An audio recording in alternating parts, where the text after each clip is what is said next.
There's a yellow dot. That's a First Nation site. It was probably, don't know a lot about it, it was probably a summer resource site where people would come in canoes. If they were Squamish people, they'd be coming from up the Squamish Valley, come down here, because at a certain time of the year, it'd be exactly right to go clamming or to notice the word kumkumale means big leaf maple trees. Well, they used maple wood for certain specific things. So they might have come down here to get a supply of maple wood to make a certain kind of tool and be collecting, and then maybe they'd be getting clams off the beach. And they might spend a month or two camped at that site.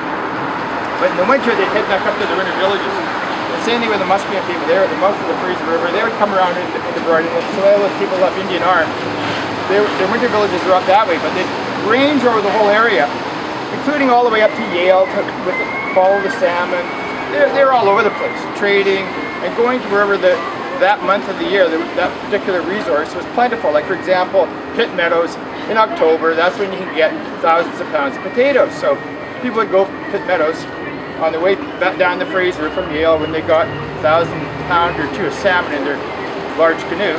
They stop at Pitt Meadows and gather potatoes. So that's probably what this site represents. There was a spring there, right at the foot of Dunlevy. There was a spring of water coming out of the ground. So that's maybe why that campsite was there, because it was a good source of water. Humans need water. Water is vital to our existence.